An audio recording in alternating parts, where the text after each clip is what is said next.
नाज़रीन, डैनियल जिंदगी के उस दौर में पहुंच चुका था जिसके बाद कोई मजीद दौर शुरू नहीं होता। उसके लिए ये बहुत तकलीफ दे बात थी कि वो किसी भी वक्त अपनी बीमारी के हाथों शिकस्त खाकर मौत की घाटी में उतर जाएगा।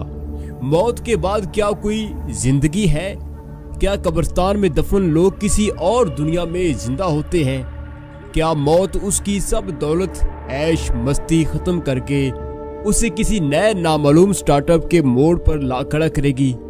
डैनियल के बुढ़ापे के लम्हात इन्हीं सवालों के गिर्द घूम रहे थे कि एक दिन उसे मैसेज मौसूल होता है कि हम आपकी हेल्प कर सकते हैं, आप इस नंबर पर राब्ता करें, और डैनियल राब्ता कर लेता है।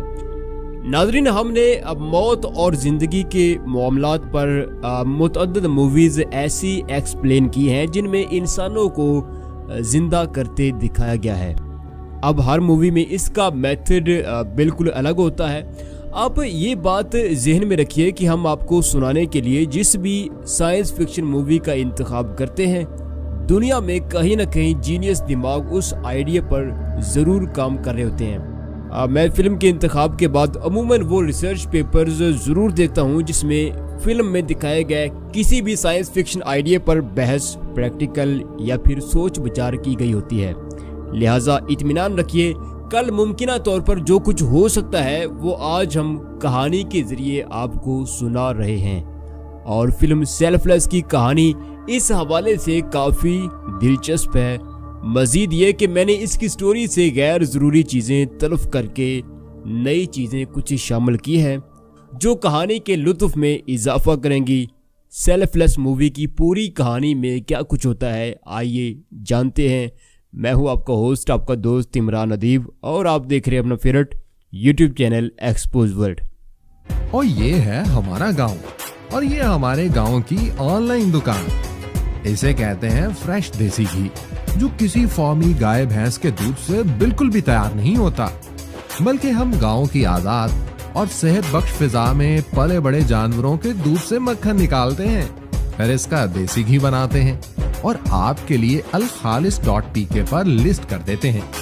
alkhalis.pk, गांव से आपके घर तक। अभी प्रोडक्ट्स ऑर्डर करें, मयार पसंद न आने की सूरत में रिटर्न पॉलिसी दस्तयाब है।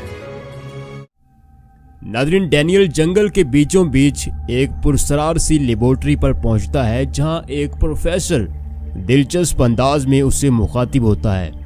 क्या ख्याल है डैनियल कि अगर तुम्हारा दिमाग डिसेबल कर दिया जाए लेकिन तुम्हारा पूरा वजूद उसके बगैर काम कर रहा हो, तो क्या तुम जिंदगी की खूबसूरती, लज्जत और दिलकशी महसूस कर पाओगे? डैनियल कहता है कि ऐसी सूरत मैं खुद के गिर्द फकत अंधेरा ही महसूस करूंगा। प्रोफेसर जवाब देता है, तो फिर ये जान लो प्यारे कि तुम्हारे हवास ही जिंदगी की वाज़े डेफिनेशन है। इसके नीचे वजूद, दिल, हाथ और पांव किसी के भी हों, कोई फर्क नहीं पड़ता। तुम्हारी सोचने, समझने और फैसला लेने की सलाहियत का नाम ही डैनियल है। अब डैनियल कहता है कि प्रोफेसर, मैं कुछ समझा नहीं, तुम क्या कहना चाहते हो? प्रोफेसर ज़ेरे लब मुस्कुराते हुए कहता है, आओ मैं तुम्हें कुछ दिखाऊं। अब प्रोफेसर डैनियल को एक बॉडी दिखाता है और कहता है कि ये बॉडी हमने इसी लैब के अंदर तैयार की है। अगर तुम चाहो तो कब्र में धंसने के बजाय इस वजूद में उतरकर एक नई जिंदगी की शुरुआत कर सकते हो। हम तुम्हारा पूरा दिमाग कॉपी करके इस वजूद में इंस्टॉल करेंगे और तुम मजीद 1 सदी जी सकोगे। डैनियल हैरत ज़दा सा उस बॉडी को देखे जा रहा था जो अचानक जोर से हिलती है, और डैनियल डर जाता है। लेकिन प्रोफेसर कहता है, डरो मत, इस बॉडी में जिंदगी दिमाग के बगैर बहुत बेचैन है। अगर तुम चाहो तो ये जिस्म अपने नाम कर सकते हो। नाज़रीन, डैनियल घर आकर इस मुद्दे को लेकर बहुत सोचता है। क्या ये सब कुछ सच हो सकता है? क्या दुनिया उसे एक नए रूप में कबूल कर पाएगी जबकि उसकी तमाम जायदाद इस बूढ़ी शनाख्त के नाम पर है? क्या नई शनाख्त पाने के बाद बूढ़ी शनाख्त से जायदाद के हुसूल के लिए एक ऐसी जंग न छिड़ जाएगी जिसमें दोनों तरफ मैं खुद ही हूँगा? बस फर्क यह है कि ये बूढ़ा मर चुका होगा और नए शख्स को कोई पहचानता नहीं होगा। फैमिली के नाम पर दुनिया में उसकी एक ही बेटी थी जो अपने बुजुर्ग बाप को ज्यादा पसंद नहीं करती थी। नाज़रीन, इन्हीं सवालों के गिर्द घूमते हुए अचानक उसकी तकलीफ शिद्दत इख्तियार कर लेती है और उसे मौत साफ नजर आने लगती है। फाइनली वो इस वजूद को पाने के लिए लैब में राब्ता कर लेता है और टाइम मिलने के बाद वो कब्रिस्तान जाता है, जहां कब्रों की तख्तियां देखकर उसे बारहा ख्याल आता है कि आखिर उसे इस वजूद से निकलकर कहीं तो जाना है, इस खामोशी के तारीक जंगल में या फिर धड़कते मचलते किसी नए वजूद में कहीं तो उसे उतरना है। नाज़रीन, मुकर्रर वक्त पर डैनियल लैब में पहुंच जाता है और प्रोफेसर की टीम उस पर प्रोसीजर शुरू करती है। डैनियल से कुछ ही दूर वो बॉडी भी पड़ी हुई थी जिसमें उसे कुछ वक्त बाद रोशन होना था। डैनियल की अंदरूनी कैफियत बहुत अजीब थी। प्रोसीजर शुरू होते ही डैनियल अपने गिर्द जलजले बर्पा होते देखता है और होशो हवास से बेगाना हो जाता है। मशीन डैनियल का पूरा दिमाग कॉपी करके इस बॉडी में ट्रांसफर करने लगती है, जबकि ये पुरानी बॉडी तल्फ कर दी जाती है। अब जब उसकी आंख खुलती है तो प्रोफेसर उसे कहता है, डैनियल जरा अपना बाजू उठाकर तो देखो। डैनियल बाजू उठाता है तो वो एक बूढ़े कमजोर शख्स का बाजू नहीं बल्कि एक तवाना शख्स का बाजू था, यानी ऑपरेशन कामयाब हो चुका था और डैनियल की खुशी की कोई इंतहा न थी। प्रोसीजर के बाद वो एक हफ्ता लैब में रहता है और बूढ़े होने के बाद उसके अंदाजे जिंदगी में जो तब्दीली आई थी उसको वर्जिश और रूटीन प्रैक्टिस के जरिए तल्फ किया जाता है। फाइनली जब वो घर लौटने लगता है तो प्रोफेसर उसे कुछ टैबलेट्स देते हुए कहता है कि तुम्हें रोज एक टैबलेट ये खानी है, अगर तुम नहीं खाओगे तो बहुत सारी जिस्मानी पेचीदगियां जन्म ले सकती हैं। फिल वक्त ये 7 दिन की खुराक है। नाज़रीन, डैनियल अपनी नई जिंदगी की शुरुआत कर चुका था। पुराने इश्क और रोग फिर से जाग उठे थे। किसी नाजुक अदा को देखकर जो बूढ़ा हसरतें भरता था, अब जवानी की दुनिया में वापस लौटकर उन्हीं अदाओं से शौक़े हयात पूरा करने लगता है। लेकिन एक दिन वो टैबलेट लेना भूल जाता है और इस दौरान उसे कई अजीब तरह के विजन आते हैं, जैसे एक पानी की टैंकी और लेडी अपनी बच्ची के साथ खेल रही है। इसी दौरान वो उस बच्ची को हॉस्पिटल में देखता है, जबकि वो लेडी बहुत परेशान नजर आती है। ये विजन इतने क्लियर थे कि इन्हीं वहम करार देना मुमकिन ही नहीं था। अब डैनियल प्रोफेसर से इस चीज को डिस्कस करता है तो प्रोफेसर उससे कहता है कि तुमने गलती से भी टैबलेट अब मिस नहीं करनी, इन चीजों को दिमाग से झटक दो, ये तुम्हारा वहम है। नाज़रीन, डैनियल घर वापस लौटता है और जानबूझकर टैबलेट इस्तेमाल नहीं करता। यूं ये विजन पहले से ज्यादा शिद्दत के साथ वारद होते हैं और इसी के साथ ही उसे दीगर नामालूम रास्ते भी नजर आते हैं जो इस घर की तरफ ही जा रहे थे। अब डैनियल इंटरनेट से इस मखसूस तर्ज की टैंकी को सर्च करता है और उसे उस घर का एड्रेस मिल ही जाता है। अब नाज़रीन, जब वो उस लोकेशन पर पहुंचता है तो दरवाज़ा बार बार बजाने के बावजूद खामोशी रहती है। उसे पूरी शिद्दत से एहसास होता है कि वो इस जगह से कोई बहुत गहरा ताल्लुक रखता है। अब जब दरवाज़ा कोई भी नहीं खोलता तो वो घर में दाखिल हो जाता है और उसे हैरत का झटका लगता है कि ड्राइंग रूम में उसकी तस्वीर उसी औरत और बच्ची के साथ लगी हुई थी जो उसे गोली ना खाने के सबब विजन में नजर आ रही थी। अभी नाज़रीन, वो हैरान हो ही रहा था कि पीछे से उसे किसी ने गन पॉइंट पर रख लिया और हिलना मत की आवाज मुकम्मल तौर पर जनाना थी। जब वो पलटता है तो हैरत अंगेज तौर पर विजन में नजर आने वाली वही औरत डरी सहमी अब उसके सामने खड़ी थी। वो जो ही डैनियल को देखती है तो चीख कर एडवर्ड एडवर्ड का शोर मचाती उससे लिपट जाती है। वो औरत रो रो कर उससे पूछ रही थी कि एडवर्ड, तुम्हें क्या हुआ, तुम कहाँ चले गए थे? लेकिन डैनियल हैरत ज़दा सा उसे महज देखे जा रहा था। अब उसे ये बात तो समझ आ चुकी थी कि ये उसे अलॉट शुदा वजूद लेबोरेटरी में तैयार नहीं हुआ, ये झूठ है, बल्कि उसका इस औरत से कोई गहरा ताल्लुक जरूर है। अब डैनियल अपने तौर अतवार से ये जाहिर नहीं करता कि वो दर हकीकत कोई और है। वो औरत उसे लिए अपनी बच्ची के स्कूल जाती है, जहां वही विजन में नजर आने वाली बच्ची उसे पापा पापा कहते लिपट जाती है। अब दोनों माँ बेटी बहुत बेहद जज्बाती थीं। डैनियल उन्हें घर छोड़कर बहुत जल्द वापस आने का वादा करके निकल आता है और वो सीधा लेबोरेटरी में पहुंचता है, जहां प्रोफेसर उसे मानी खेज अंदाज में मुस्कुराते हुए कहता है कि तुम ने सच पा ही लिया। तुम्हारे जिस्म का नाम एडवर्ड है। एडवर्ड अपनी बच्ची की बीमारी के आगे इतना बेबस हुआ कि उसने हमारी सीक्रेट सोसाइटी को अपना आप बेच दिया और हमने तुमसे अच्छी खासी रकम चार्ज करके तुम्हें ये वजूद आगे सेल कर दिया।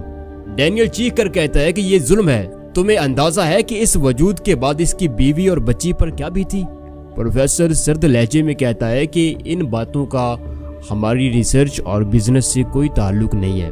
तुम्हारा बूढ़ा वजूद मर चुका है और इस वजूद में रहने के लिए तुम्हें ये टैबलेट खानी होगी। डैनियल कहता है कि अगर नहीं खाता तो क्या होगा? प्रोफेसर मुस्कुराकर कहता है तो फिर तुम्हें मरना होगा। अब नाज़रीन, डैनियल पांव पटकता घर वापस लौट आता है और एक लंबी मंसूबाबंदी करने लगता है, क्योंकि अगर ये बॉडी ट्रांसफर का धंधा इस जंगल की खुफिया लैब से निकलकर दुनिया में फैला तो हर रोज किसी का हुस्न, किसी की जवानी, किसी का बाप भाई या खामद छीना जाएगा। अमीर लोग गाड़ियों बंगलों के साथ साथ अपना वजूद बदलना भी फैशन समझेंगे, लिहाजा ये खेल यहीं इस जंगल में दफन कर दिया जाए। अब डैनियल इंटरनेट पर इस प्रोसीजर के बारे में मालूमात कलेक्ट करने लगता है तो उसे मालूम पड़ता है कि इसका मौजूद डॉक्टर फ्रांसिस था, जो अब मर चुका है। डैनियल उसके इंटरव्यूज देखता है तो वो नोटिस करता है कि डॉक्टर फ्रांसिस बार बार अपनी ऐनक को दाएं तरफ से 2 बार टच करता है, जबकि यही आदत प्रोफेसर की भी थी। यानी डॉक्टर फ्रांसिस मरा नहीं था, बल्कि उसने अपनी बॉडी ट्रांसफर कर ली थी। अब डैनियल को यह भी मालूम पड़ता है कि सरकारी सतह पर इस किस्म के एक्सपेरिमेंट की कोई इजाजत या गुंजाइश नहीं है। भले ही खुफिया तौर पर गवर्नमेंट प्रोफेसर पर दस्ते शफकत रखे हुए हो, लेकिन दुनिया की नज़र में ये एक जुर्म था और बात खुलने पर गवर्नमेंट खुद को हरकत में आने से नहीं रोक सकती थी। अब डैनियल सोचता है कि वो दुनिया के सामने ये बात खोले भी तो कैसे खोले, क्या बताए और कैसे बताए। आखिर वो तमाम जरूरी शवाहिद इकट्ठे करने लगता है, जैसे डैनियल का एक दोस्त भी अपने बच्चे को इस प्रोसीजर के जरिए जिंदा करवा चुका था। इसी तरह डैनियल का बूढ़ा वजूद कहां पर गया, लैब में प्रोसीजर की तस्वीरें, प्रोफेसर की गुफ्तगू, लैब की मुकम्मल लोकेशन और इंफॉर्मेशन, वो ये सारी चीजें रेडी कर चुका था और करीब था कि वो ये सारी चीजें रिलीज करके आलमी इदारों को इस तरफ मुतवज्जे करता कि प्रोफेसर की टीम को उसके इस इरादे का पता चल जाता है। तो वो प्रोफेसर ज़ेरे लब मुस्कुराते हुए एक अमीर बूढ़े से डील करता है कि तुम जवान होकर अपने दुश्मनों से बदला लेना चाहते हो, यही ना? तो हम तुम्हें एक निडर, बेखौफ और जरूरतमंद बॉडी में ट्रांसफ़र करेंगे। अमीर बूढ़ा कहता है कि मैं ऐसी शाहकार बॉडी को देखना चाहूँगा। प्रोफेसर कहता है ज़रूर, लेकिन अभी नहीं, कुछ वक्त बाद। और यूं प्रोफेसर के हुक्म पर सीक्रेट सोसाइटी के लोग डैनियल के पीछे लग जाते हैं और उनका हदफ डैनियल को गिरफ्तार करना और उसके केस में गवाही देने वाले हर मुमकिना फर्द को खत्म करना था। यूं डैनियल का दोस्त मारा जाता है और ये लेडी और बच्ची सख्त खतरे में थी। अब नाजरीन, दूसरी तरफ डैनियल को सीक्रेट सोसाइटी के इरादों का इल्म हो चुका था, तो वो फौरन उस लेडी और बच्ची के पास जाता है और उन्हें बताता है कि भले ही मैं तुम्हारे सामने तुम्हारा एडवर्ड खड़ा हूँ, लेकिन इस एडवर्ड के अंदर एडवर्ड नहीं बल्कि डैनियल है। एडवर्ड ने अपनी बच्ची के इलाज के लिए खुद को सेल कर दिया था और उस वजूद को मैंने खरीदा था। नाजरीन, कितनी हैरत की बात थी कि एक इंसान के अंदर से दूसरा इंसान बोल रहा था और ये सब कुछ साइंटिफिक रिसर्च की बदौलत हुआ था। अब डैनियल कहता है कि मुझे बताया गया था कि लेबोरेटरी का तैयार करदा ये वजूद है, इसका इससे पहले दुनिया में कहीं पर कोई वजूद नहीं था, लेकिन ये तो तुम्हारा शोहर निकला। अब देखो, फ्यूचर में ये टेक्नोलॉजी लोगों का बहुत बुरा हाल करेगी, लिहाजा हम मिलकर इस फितने से दुनिया को आगाह करेंगे, लेकिन पहले तुम्हें मेरे साथ किसी महफूज जगह पर जाना होगा। अभी नाज़रीन, उनकी ये डिस्कशन चल ही रही थी कि सीक्रेट सोसाइटी के गुंडे वहां पर पहुंच जाते हैं और एक भाग दौड़ का सिलसिला जो है वो शुरू हो जाता है, जिसमें डैनियल और खातून को सख्त नाकामी होती है और यूं डैनियल को गिरफ्तार करके दोबारा प्रोसीजर रूम में पहुंचा दिया जाता है, जहां उसके वजूद में किसी और को इंस्टॉल किया जाना था, डैनियल को सख्ती से बांधकर प्रोसीजर कैबिन में धकेल दिया जाता है, जबकि दूसरी तरफ वो बूढ़ा अमीर भी पड़ा हुआ था, जिससे प्रोफेसर ने कहा था कि वो एक निडर, बेबाक और बेहतरीन इंसान के वजूद में ट्रांसफर किया जाएगा। नाज़रीन, प्रोसीजर मुकम्मल होने के बाद डैनियल की बॉडी बाहर आती है तो उसके चेहरे पर अजब सुकून था। प्रोफेसर उसे खुशामदीद कहता है और उसकी नई बॉडी में एडजस्टमेंट वाली एक्सरसाइज शुरू हो जाती हैं। डैनियल अब एंटन नामी शख्सियत में कन्वर्ट हो चुका था। वो एक्सरसाइज करते करते पूरी लैब में घूमता, मुलाजमीन से खूब गप्पाबाजी करता और एक दिन मुलाजिम उसे लैब के एक बंद दरवाजे के बारे में बताता है कि ये एक निजी जेल का दरवाज़ा है जहां प्रोफेसर के एक्सपेरिमेंट के लिए लाए गए लोगों को रखा जाता है या फिर प्रोफेसर के नापसंदीदा लोगों को यहां पर रखा जाता है। एंटन की आंखों में चमक आ जाती है और वो बिल्कुल उसी अंदाज में मुस्कुराता है जैसे कभी डैनियल मुस्कुराया करता था। अब नाज़रीन, इसके पीछे बैक स्टोरी ये थी कि डैनियल ने रिसर्च पेपर्स में पढ़ रखा था कि अगर इंसान के जिस्म में कहीं पर तांबा हो तो ये बॉडी ट्रांसमिशन का प्रोसीजर इंसान पर असरअंदाज नहीं होता, और उसने गिरफ्तारी से कबल मुंह में एक छोटा सा तांबे का टुकड़ा रख लिया था और यूं वो अब भी डैनियल ही था, ना कि एंटन। अब डैनियल वापस रेस्ट रूम में आकर कुछ तैयारी करता है और पूरे अज़म के साथ वो लैब सिक्योरिटी पर हमलावर होता है। अब चूंकि फिल्मी कहानी है तो यकीनन हीरो ही सब पर भारी पड़ता होगा। लैब सिक्योरिटी डिसेबल करने के बाद डैनियल प्रोफेसर को याद दबोचता है, लेकिन प्रोफेसर हस्बे रवायत ज़ेरे लब मुस्कुराता है और कहता है कि अगर मैं मर गया तो वो लाइफ टैबलेट तुम्हें कौन देगा। डैनियल पूछता है कि अगर मैं टैबलेट नहीं खाता तो क्या होगा। प्रोफेसर जवाब देता है कि दरअसल हमारे प्रोसीजर में हम किसी भी इंसान की मेमोरी स्लीप मोड में ले जाकर उसके दिमाग में किसी और शख्स की मेमोरी, हवास, दिमागी सरगर्मियां एक्टिव कर देते हैं। अब अगर तुम मेरी तैयार करदा टैबलेट नहीं खाओगे तो एक वक्त बाद एडवर्ड की हकीकी मेमोरी तुम्हारे दिमाग में एक्टिव होने लगेगी और डैनियल की मेमोरी जो हमने एडवर्ड की बॉडी में ट्रांसफर की थी वो आहिस्ता आहिस्ता डिसेबल होने लगेगी। यानी एक वक्त के बाद डैनियल मर जाएगा और एडवर्ड दोबारा से जिंदा हो जाएगा। अब फैसला तुम्हारे हाथ में है कि तुम्हें मरना है या फिर जिंदा रहना है। डैनियल खौफनाक लहजे में कहता है कि मैं सारी जिंदगी खुद के लिए बहुत जिया, लेकिन अब किसी और के लिए मरने का सुकून चाहता हूँ। तुम्हें एक्सपोज करने का इरादा तो था, लेकिन मुझे ये साथ इल्म था कि हो सकता है कि आलमी मीडिया पर तुम्हारी दुर्गत बनाने वाले पसे पर्दा तुमसे जवानी की भीख मांगने आन टपकें, लिहाजा तुम्हारा मर जाना ही ज्यादा बेहतर है। और इसी के साथ ही डैनियल फायर ब्रस्ट करता है और प्रोफेसर जलकर भस्म हो जाता है। नाज़रीन, फिल्म के आखिरी सीन में हम देखते हैं कि डैनियल उस लेडी और बच्ची के साथ घर वापस लौट चुका है। उसके पास अब लाइफ टैबलेट नहीं होती। अब वो कैमरा ऑन करता है और एडवर्ड को मुखातिब होता है।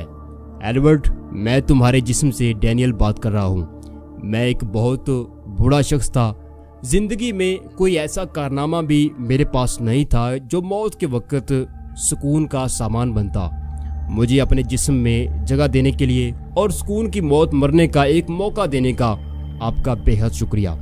तुम्हारे बाद तुम्हारी बीवी और बच्ची बहुत उदास थीं और यकीनन जब तुम ये वीडियो देखोगे तो मैं तुम्हारे वजूद से रुखसत हो चुका हूँगा, लेकिन तुम्हारे बीवी बच्चों को एक ऐसी मुस्कुराहट देकर जा रहा हूँ जो तुम्हें हमेशा मेरी याद दिलाएगी। अपना बहुत सारा ख्याल रखना। तुम्हारा मोहसिन, डैनियल। नाज़रीन, इस रिकॉर्डिंग के बाद डैनियल की मेमोरी एडवर्ड के वजूद में क्रैश होने लगती है और ठीक एक हफ्ते बाद डैनियल हमेशा के लिए रुखसत हो चुका था, जबकि एडवर्ड उसकी रिकॉर्ड करदा वो वीडियो एक वक्त के बाद देखता है जिसमें वो खुद को डैनियल बताकर उससे मुखातिब था। और यूं ये कहानी यहीं पर ख़त्म हो जाती है। नाज़रीन, उम्मीद है आपको ये स्टोरी बहुत पसंद आई होगी, लेकिन सवाल यह है कि क्या इस किस्म के ख्यालात, आइडियाज़ पर दुनिया में कहीं पर कोई काम हुआ है या हो रहा है? क्या सच में एक इंसान का दिमाग दूसरे इंसान में अपलोड किया जा सकता है? इस मूवी को देखने के बाद यकीनी तौर पर यह सवाल आपके जहन में आया होगा। देखिए, थोड़ा सा इसका तहकीकी जायज़ा भी लेते हैं। मुझे पता है आपका टाइम बहुत कीमती है। ناظرین 2018 میں سائنسدانوں نے اس پر عملی تجربات کا آغاز کیا کہ کیسے ایک انسان کا دماغ دوسرے انسان کے اندر اپلوڈ کیا جا سکتا ہے، اس کی کوئی ممکنہ شکل ہو سکتی ہے۔ اب اس تحقیق میں ایک کچھوے کو کرنٹ کے جھٹکے لگائے گئے جس سے اس کے دماغ میں ایک خاص طرح کی ایکٹیویٹی نوٹس کی گئی اور کچھوے کے جسم کا امیون سسٹم پوری طرح ایکٹیو ہو گیا۔ اب سائنٹسٹ اس کچھوے کی یہ کرنٹ والی جو میموری تھی یہ دوسرے کچھوے میں ٹرانسفر کرنا چاہتے تھے، اور مختلف تجربات کے بعد جب انہوں نے کرنٹ شدہ کچھوے کا RNA جو کہ DNA کا ہی ایک حصہ ہوتا ہے اس کو دوسرے کچھوے میں جب اپڈیٹ کیا تو حیرت انگیز طور پر دوسرے کچھوے کا امیون سسٹم بھی اتنا ہی ایکٹیو ہو گیا جتنا کرنٹ زدہ کچھوے کا امیون سسٹم ایکٹیو ہوا تھا، یعنی ایک کچھوے کی میموری نے دوسرے کچھوے میں کامیابی سے کام کیا تھا۔ اب اگرچہ ابھی تک انسان کے دماغی معاملات کو کسی دوسرے انسان میں اپلوڈ نہیں کیا جا سکا، لیکن ان فیوچر ہو سکتا ہے کہ انسانی دماغ کو DNA کے ذریعے نقل کرائی جائے، کیونکہ ہماری زندگی کا جتنا ڈیٹا ہمارے دماغ کے پاس ہوتا ہے اس سے زیادہ ڈیٹا ہمارے DNA کے پاس ہوتا ہے۔ دماغ بہت ساری میموری کو نظر انداز کر دیتا ہے، لیکن دماغ کے راستے DNA میں شامل ہونے والی میموری اس قدر مستحکم اور پائیدار ہوتی ہے کہ کل قیامت کے دن بھی اللہ انسانی دماغ سے نہیں بلکہ ہمارے پورے وجود سے، ہاتھ اور پاؤں سے، غرض ایک ایک عضو سے DNA میموری کو اگلوائے گا، اور ہمارا منہ یعنی دماغ یکسر طور پر بند ہوگا اور ہمارے ہاتھ اور پاؤں ہمارے کیے کی گواہی دیں گے۔ تو اب سائنسدان یہ سمجھنے لگے ہیں کہ ایک انسان کو دوسرے انسان میں اپلوڈ کرنے کا ابھی تک جو راستہ سمجھ آتا ہے وہ انسانی DNA ہی ہے۔ بھلے ہی فلم میں DNA پر کوئی بات نہیں کی گئی، لیکن دنیا میں اس فلم کے کنسیپٹ کو حقیقت میں بنانے کے لیے اسی زاویے پر یعنی کہ DNA کے زاویے پر ہی کام ہو رہا ہے۔ اور آخری بات کہ انگریز دیکھیے ایک لادین قوم ہے، ان کے نزدیک بھلے ہی میموری اور حواس ہی شخصیت ہیں، لیکن بطور مسلمان ہمیں یہ بات ذہن میں رکھنی چاہیے کہ کسی بھی انسان کی ہزاروں ڈپلیکیٹ بنا لیے جائیں بھلے ہی، لیکن اس کی روح ایک ہی ہے اور اسے ایک خاص وقت بعد اس دنیا سے جانا ہے۔ اس کے بعد اس کی میموری کو لے کر جو بھی کھڑا کر لیا جائے وہ ایک الگ چیز ہوگی۔ تو ناظرین یہ تھی ہماری آج کی ویڈیو، امید ہے آپ کو پسند آئی ہوگی۔ اگر پسند آئی ہے تو چینل کو سبسکرائب کر لیجئے، ویڈیو کو لائک کر لیجئے، اور اپنا کومنٹس کے اندر جو ہے وہ تبصرہ ضرور فرمائیے گا۔ اپنا بہت سارا خیال رکھیے گا۔ اللہ حافظ۔